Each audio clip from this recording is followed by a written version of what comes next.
প্ৰথমতে জানিব লাগিব যে অসম পুলিচত আমি কেনেকৈ জয়েন কৰিব পাৰিম এইখিনি কথা প্ৰথমতে জানিব লাগিব প্ৰথম কোৱেশ্চনটোৱে হৈছে যে অসম পুলিচত কেনেকৈ জয়েন কৰিব পাৰিম অসম পুলিচত জয়েন কৰিবলৈ আমাৰ কোৱালিফিকেশন কিমান লাগিব সেইখিনি জানিব লাগিব এনসিসি সাৰ্টিফিকেট আৰু আমি যিবাৰ দিছিলো এনসিসি সাৰ্টিফিকেটত মাৰ্কস দিয়া হৈছিল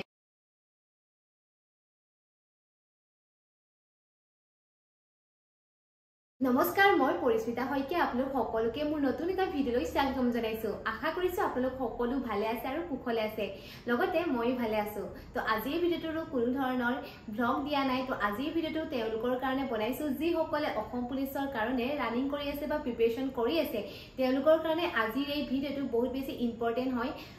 আগতে মই দুটা ভিডিও দিছো যিটা ভিডিওত মই অসম পুলিচৰ যিসকলে প্ৰিপাৰেচন কৰিছে তেওঁলোকে কিমান সময়ত সোমালে আসলতে কিমান মাৰ্কস পাব তাৰ ওপৰত মই দুটা ভিডিও দিছিলো আৰু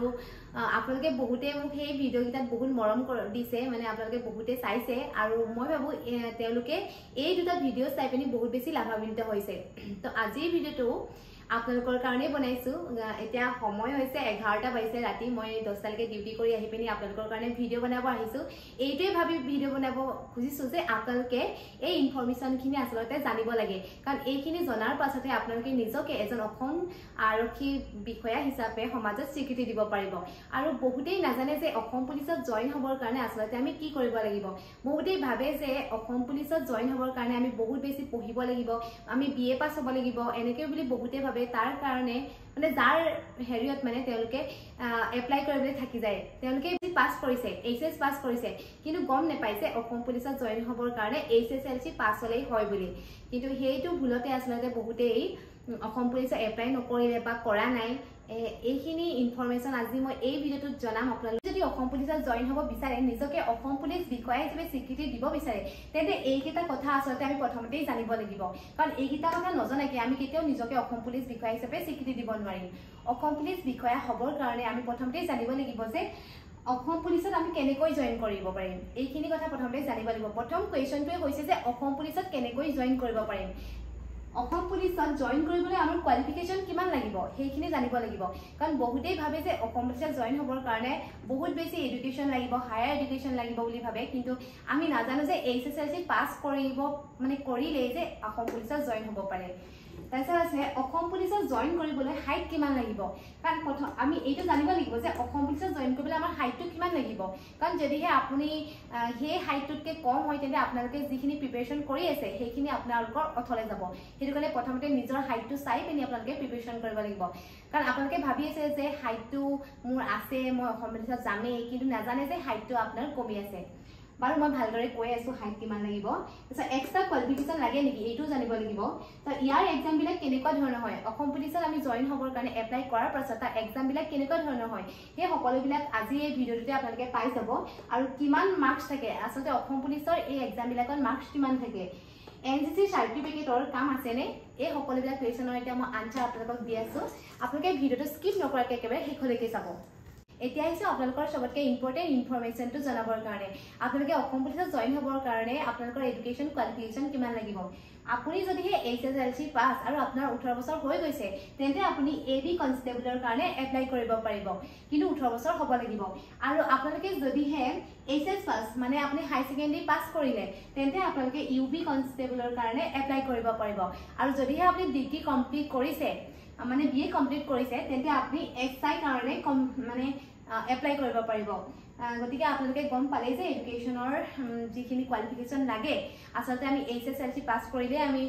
অসম পুলিচত জয়েন হ'ব পাৰো কিন্তু আমাৰ 18 বছৰ হ'ব লাগিব এইটো অসম পুলিচত জয়েন হ'বৰ কাৰণে আপোনালোকৰ হাইট কিমান লাগিব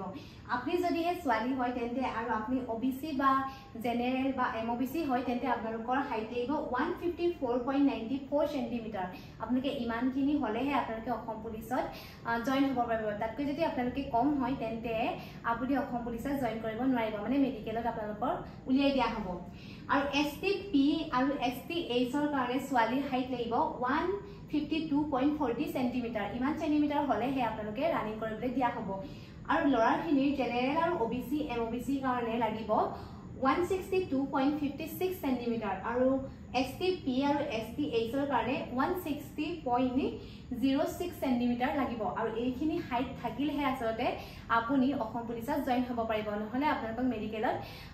মানে পাস কৰাই নিদিব আপোনাক ৰানিং কৰিবলৈ নিদিব আৰু লৰাখিনি যেহেতু চেষ্টটো জুখা হয় আৰু লৰাখিনি চেষ্ট লাগিব জেনেৰেল OBC MOBC কাষ্টৰ যদি হয় আপুনি তেন্তে আপোনাকৰ নৰ্মেল 80 সেন্টিমিটাৰ হ'ব লাগিব আৰু এক্সপেন্ডেড হ'ব লাগিব 85 আৰু যদি আপুনি STP আৰু STH ৰ হয় তেন্তে আপোনাকৰ নৰ্মেল 78 সেন্টিমিটাৰ হ'ব লাগিব আৰু এক্সপেন্ডেড হ'ব লাগিব 83 সেন্টিমিটাৰ কি অসম পুলিচত এপ্লাই কৰিলে আৰু এপ্লাই কৰাৰ পাছত আপোনালোকক কেনেকৈ অসম পুলিচৰ বাবে সিলেকশন কৰিব আসলতে কেনেকুৱা ধৰণৰ আপোনালোকৰ এক্সাম পাতিব কি বেসিছত আপোনালোকক অসম পুলিচৰ কাৰণে যোগ্য হিচাপে নিৰ্বাচন কৰা হ'ব প্ৰথমতে আপোনালোকক ফিজিক্যাল এক্সাম লোৱা হ'ব কাৰণ ফিজিক্যাল এক্সামৰ আপোনালোকৰ মাৰ্কস থাকিব 40 আৰু ৰিটেনৰ থাকিব 50 আৰু ভাইবা থাকিব 5 আৰু 5 মাৰ্ক থাকিব এক্সট্ৰা মই আসলতে এক্সামৰ ওপৰত এটা বেলেগকৈ ভিডিও দিম আপোনালোকে হেতু চাই ল'ব কাৰণ ইয়াত যদি মই ইনক্লুড কৰিলো তেনে বহুত বেছি দীঘলীয়া হৈ যাব আকৌ কৈছো আপোনালোকৰ এপ্লাই কৰাৰ পাছত ফিজিক্যাল এক্সাম আহিব ফিজিক্যাল এক্সামৰ পাছত আপোনালোকৰ ৰিটেন এক্সাম পাতিব আৰু ৰিটেন এক্সাম পতাৰ পাছত আপোনালোকৰ ভাইবা থাকিব আৰু আপোনালোকৰ যে এইটো এক্সট্ৰা মাৰ্কসৰ কথা কৈছো এক্সট্ৰা মাৰ্কসটো আপোনালোকৰ যিদিনা ফিজিক্যাল হ'ব সেইদিনাখনে আপোনালোকৰ এই এক্সট্ৰা মাৰ্কসটো দিয়া হ'ব আৰু লগতে আপোনালোকৰ এই সকলোখিনি হৈ যোৱাৰ পাছত আপোনালোকৰ মেৰিট লিষ্ট মাৰিব মই আপোনালোকক সকলোখিনি ডিটেইলছত ভালদৰে ইয়াৰ ওপৰতো এটা ভিডিও বনাই পিনি দি দিম কাৰণ ইয়াতে যদি মই কৈ দিওঁ বহুত বেছি দীঘলীয়া হয় তো গাইজ লাষ্ট কোৱেশ্চনটো হৈছে NCC সাৰ্টিফিকেট আৰু NCC সাৰ্টিফিকেট আপোনালোকে মাৰ্কস দিব বুলি নাভাবিব এবাৰ কাৰণ আমি যিবাৰ দিছিলো বা আমাৰ আগতে যিসকলে দিছিলে তেওঁলোকক আসলতে NCC C সাৰ্টিফিকেটত 5 মাৰ্কস দিয়া হৈছিলে B সাৰ্টিফিকেটত আপোনালোকৰ 3 মাৰ্কস দিয়া হৈছিলে আৰু A সাৰ্টিফিকেটত আপোনালোকৰ 2 মাৰ্কস দিয়া হৈছিলে কিন্তু এইবাৰ কোনো ধৰণৰ NCC সাৰ্টিফিকেটত আপোনালোকক মাৰ্কস দিয়া নহব গতিকে আপোনালোকে এইটো ভাবি থাকিব যে NCC সাৰ্টিফিকেট আপোনালোকে মাৰ্কস পাব এইবাৰ NCC সাৰ্টিফিকেট আপোনালোকৰ মাৰ্কস দিয়া নহব মানে সেই 5 মাৰ্কসটো আপোনালোকৰ ৰিটেনত যোগ কৰি দিয়া হৈছিলে মানে আমাৰ যোগ কৰা হৈছে মানে আমাৰ যেতিয়া দিছিলো তেতিয়া ৰিটেনত 45 আহিছিলে কিন্তু আপোনালোকৰ এবাৰ 50 মাৰ্কস ৰিটেনত আহিব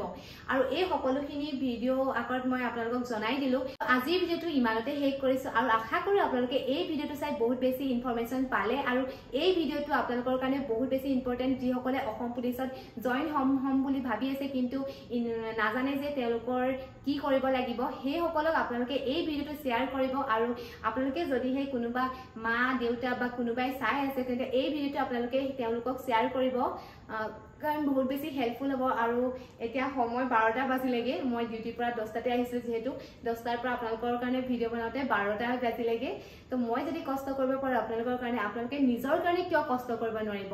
আৰু মই যিকিটা ভিডিও দিছিলো সেই ভিডিও কিটা আসলতে বহুতেই কমেন্ট কৰিছে যে বহুতেই 5 মিনিট 40 সেকেন্ড বা 6 মিনিট 6.5 মিনিট বহুতে ৰানিং ঘুমাই আছে তেওঁলোকক বহুত বেছি মই সাপোৰ্ট কৰিছো আৰু যি সকলে প্ৰেক্টিস কৰিছে সকলোকে সাপোৰ্ট কৰিছো আৰু সকলোৱে পাৰিব তেওঁলোকে যদি হে পাৰিছে তেন্তে আপোনালোকে কিয় নোৱাৰিব আৰু লৰাখিনিও বহুতে 11 ঘুমাই আছে বা 12ত ঘুমাই আছে বা 12:30 ঘুমাই আছে তেওঁলোকে আৰু অলপ যদি জোৰ দিয়ে তেন্তে আপোনালোকৰ টাইমিং বহুত বেছি কমি আহিব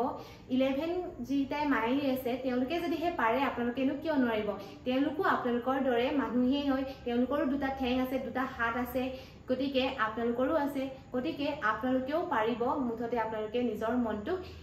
হাৰি যাবলৈ নিদিব আপোনালোকে নিজৰ মনটো সদায় জিকিবলৈ চেষ্টা কৰক এই